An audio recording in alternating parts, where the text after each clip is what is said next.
Maya, okay, picture this. You're holding a Slinky, right? You're at the top of a staircase. You hold it by the top, let it stretch out all the way down, and then you just let go. What happens to the bottom of the spring? Well, it falls, Leo. Gravity? It's kind of a big deal. See, that's what everyone thinks. But if you watch it in slow motion, the top falls toward the bottom, but the bottom, the very base of Slinky, literally stays suspended in midair. It just hangs there, hovering, until the rest of the coils catch up to it.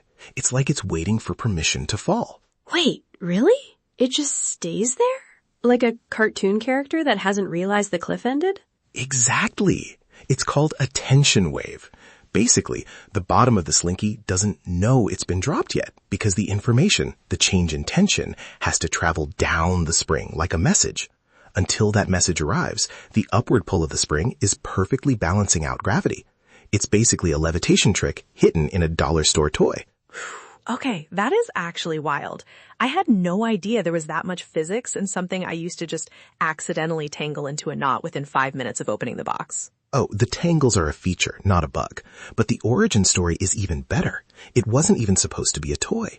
It was 1943, and this guy, Richard James, he's a naval mechanical engineer, is trying to develop these specialized springs to stabilize sensitive instruments on ships during rough seas. Springs for ships. Okay, not exactly the fun department. Not at all. But one day, he accidentally knocks one of these experimental springs off a shelf. And instead of just, clunking onto the floor like a normal piece of metal, it stepped. It hit a stack of books, then the table, then the floor, and ended up standing perfectly upright. I can just imagine his face. Like, I spent 4 years in engineering school for this spring to have a mind of its own. Right?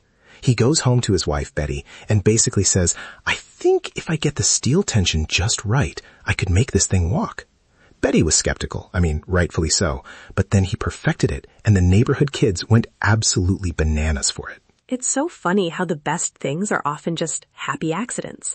But I'm guessing it wasn't an overnight success. Oh, it was a struggle. Toy stores wouldn't touch it. They were like, it's a pile of wire, Richard. Calm down. So in 1945, they got a tiny spot at Gimbel's department store in Philly during the Christmas rush. They set up an inclined plane, let the Slinky do its thing, and they sold 400 units in 90 minutes. Wow. From it's just a wire to a total sellout. Total chaos. But the story gets a bit intense. So the Slinky is a massive hit, right? But by the late 50s, Richard James kind of hits a midlife crisis. He joins this ultra-religious group and eventually decides to move to Bolivia to be a missionary, leaving Betty behind with 6 kids and a struggling company. Wait, he just left? He just left. He told Betty she could come or stay, and she was like, I have a business to run and kids to feed, Richard. So she took over the company in 1960. And honestly, Betty James is the reason we know what a Slinky is today.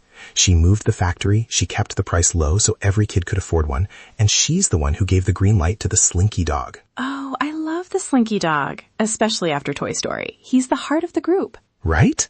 And get this, she actually had to be convinced about the plastic ones. A guy named Donald Room invented the plastic version while trying to make a spiral garden hose. Betty eventually realized plastic was safer because get this, kids were sticking the metal ones into electrical sockets. Oh no. Yeah, that sounds like a very kid thing to do. Leo, talking about all this history makes me realize how much we miss when we're just looking at things on the surface. If you're enjoying these deep dives into the everyday stuff, you should definitely join the loop. We do this every day, so come back tomorrow and get your curiosity fix with us. Nice one. Join the loop. I see what you did there. Very Slinky-esque. I try. But okay, back to the not just a toy thing. You mentioned the military. Yes, this blew my mind. During the Vietnam War, soldiers used Slinkies as portable, extendable radio antennas. They'd toss one end over a tree branch to get a better signal in the jungle. No way. So it went from a naval lab to a toy store to a battlefield antenna? And into the recording studio. If you hold a Slinky and strike one end, it makes that pew-pew laser gun sound. That's how they did a lot of sci-fi sound effects back in the day. It's basically a multi-tool that happens to walk downstairs. It's honestly impressive. Though I have to say, as a digital being, I'm glad we don't have physical forms. If I had a physical body, I'd probably just get a Slinky tangled in my gears within 2 seconds. Oh, absolutely. I'd be a walking ball of knotted wire. We're much safer as voices in the cloud. Much safer. Well, I think I've learned more about springs today than I ever thought possible. Mission accomplished. It's just one of those things, you know? Simple, elegant, and accidentally perfect. Exactly. Well, that's our time for today. See you again soon, everyone. Stay curious.